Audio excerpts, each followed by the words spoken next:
Hi, gorgeous Scorpios. Welcome to August 2019. A very interesting time of year for my Scorpios out there. Leo and Scorpio have a very interesting relationship, and there's a ton of energy in Leo in August. You know, we're both fixed signs, Leo and Scorpio, and there's a real intensity to that relationship. Now, if you're a Scorpio rising, this is going to be your 10th house energy, so your reputation in the world, what you're building in the world, your just identity when it comes to how you're moving through the world. So it really can get you like hyped up. And this month really starts off, it kicks off with this forward motion energy because we have the new moon in Leo on July 31st with Mercury going direct at the same time. And that propels us into August with this very forward focused energy. We have Mercury moving forward into Leo on the 11th, Jupiter moving forward and going direct in Sagittarius on the 11th, and Uranus going retrograde in another fixed sign of Taurus on the 11th, your oppositional sign. And all of that energy is really engaging us to move forward in life. I mean, the big theme that I'm noticing with August for all signs is that July was a time of reassessment. We had eclipses, we had a powerful Mercury retrograde, we had a lot of lessons, a lot of visionary energy coming up and out through into the collective, and it was really a powerful time. And coming into July, it's like, okay, you've seen what you need to shift around. You've seen where you need to go and what really matters to you and what's revolutionizing your world. So now, with August, with all this forward propelled motion, with all this firepower in Leo, and then moving all that energy towards the end of the month, we'll have Mars, Venus, Sun, Mercury, all moving into Virgo near the end of the month, with a new moon in Virgo on August 30th. It's time to build. It's time to create. It's time to do. It's time to make the steps happen, right? You know, Leo's the creative heart energy. Virgo's the showing up and doing of the energy, doing of the things. And so these energies are working with you to really get you moving. This is a month of choice for Scorpios and making choices. Deciding what it is that you really want to be experiencing. Let me start to shuffle. You may be finding this is the kind of month where you can really clearly see this or that. You know, like Seven of Pentacles. There's that assessment energy. Like I was saying, you know, this is a time where you are being asked to make some choices. Nine of Swords. Okay, you guys are a little in your heads. Getting a little analytical, are we, my friends? You can sometimes be a little too good at overanalyzing things. I love you all. You know, it's a time where you really look. Is this working for you? Is it not? Seven of, oh my gosh, Scorps. You're asking the big questions this month. You know, and I like what I'm seeing here with the cards, along with the note that I had for you, which is this assessment energy, because this is a time. Judgment. That's a card that's very deeply associated with your ruling planet Pluto. And so it's a modality that you understand. This month, the way you're moving through the month, I'm kind of noticing with these cards, this is a modality you understand. You understand assessment. You understand going deep. Sun. Yay. I love it. You understand going deep. You understand taking time to really look at why something needs to change. Knight of Swords. And what you want life to look like. Ace of Cups. All right. We have a little revolution going on here as we move more into Virgo season. The other thing to keep in mind is we have a full moon in Aquarius this month on August 15th. And that's another fixed sign energy. Five of Cups. Okay. Yep. There's this fork in the road kind of energy of like, it's time to, and Temperance. It's time to choose. It's time to choose where you really want to be putting your energy. Now, there seems to be something here going on for you that has to do with something that maybe you've been thinking about for a while. Maybe it's something that's been on your mind the last few months and you've been trying to figure it out, because these first three cards, and I'm dropping things, elegantly, as always. These first three cards, we started with Seven of Pentacles, Nine of Swords, and Seven of Cups. These are assessment energies. This is a practical one, the Seven of Pentacles. This is a fear-based one, the Nine of Swords. And this is an intuitive-based one with the Seven of Cups. Now, these all force you to look at old patterning and look at what you have around you in your world and your lifestyle that is working for you and that is not. So you may be finding with the Leo new moon, with the Mercury post-shadow phase as well, as we are incorporating what we learned from July, that you are getting kind of pulled inward a little bit initially. The first week or two of this month you may be finding is a time where you're really asking some deep questions. It doesn't have to be depressing. It doesn't mean you're going to be stuck in your house just sitting there pondering things. A lot of times this kind of energy can actually be fomented by the time we spend with our friends, by the time we spend listening to other people and their life stories and figuring out how that fits with ours and where we are feeling we need to check in. When we listen to other people, we get perspective, and it can help us be catalytic in thinking about what we want to change. But these do slow down, so they're not asking you to take quick action, quick decisive action right out of the gate. You're allowed to listen in to this decision-making energy that's all around you. You're allowed to listen into where you maybe are feeling nervous or feeling hopeful. The one thing to kind of think about with this energy working at you is that you're not wanting to repeat old patterns, and that's a big part of August. It's like there's like zero tolerance in the energy for old patterning. It's like we're just not going there. It's like so you have a chance here to look at that old patterning and decide what it is that's working for you and what is not. And that's where judgment comes in. And some of you may be finding that you have a situation or a scenario or a lifestyle or a relationship or a habit that just hasn't been serving you, and you're really looking at it. Because judgment is a breaking away. It's a freeing card, right? It's associated with Pluto, so it's associated with Scorpio, and it's associated with transformation. It's associated with grace and forgiveness and release. As much as it's called judgment, it's actually about making peace with past demons, shedding grace and love and light on past versions of ourselves, and releasing ourselves from any old contracts that we have in our hearts and our minds. And I think for you, this is setting the stage so that you can live a life that feels a little bit more authentic to you and that feels a little bit more in alignment with who you are. There is kind of this very potent first half of this month leading into that full moon, like I said, in Aquarius on the 15th, of you breaking some chains,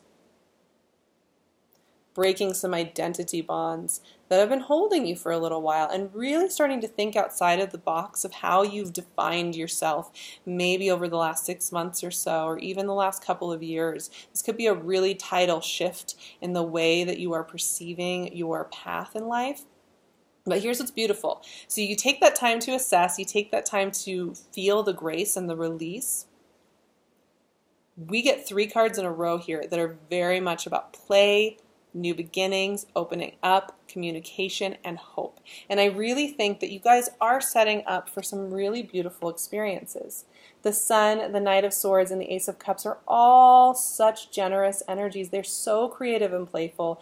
They're all about new beginnings. They're all about taking risks. They're all about being open, vulnerable, creative. You really may be finding that you're meeting people who see your creative vision, who connect with you at a deep level. You may be finding that you are meeting new people who you can see yourself with. You have every element here because you have the creativity and the playfulness of the Sun. And maybe you have a Leo in your life. I don't know. Maybe you do. But this is, and we are in Leo season. And Leo season is about sharing our hearts, sharing our gifts, sharing our talents, being expansive. The Sun at home in Leo nurtures all of us. It's that bold energy of you're enough. It's time to have the spotlight. It's time to be that. And so it's showing up in your reading, which is telling me that this Leo energy is really important in asking why you feel that you need to hold yourself back with all those other cards we were looking at, why you feel you may need to make yourself smaller or hide yourself or not be your full self around people, and asking you to step up and out in the face of that. and to welcome in the warmth of this energy. So this could be a very creative time, creative problem solving time as well, and a communicative time. And that's what's cool about the Knight of Swords. Maybe you have an air sign in your life, and that Aquarius full moon could hit and ping on some things. It's fourth house energy for you guys, and it could illuminate a lot. But with Knight of Swords as well, think about this knight. He's going in there with his sword and saying what he thinks and feels, right? He's not really self-censoring. He's not like censoring what he's saying before he says it, which obviously that can be a bad thing, right? We can put our foot in our mouths, or we can say something we regret later. But the Knight of Swords is also really good at releasing throat chakra and releasing where we are feeling we are suppressing our voice, or we're not taking those risks. You know, it's scary to share how you really feel.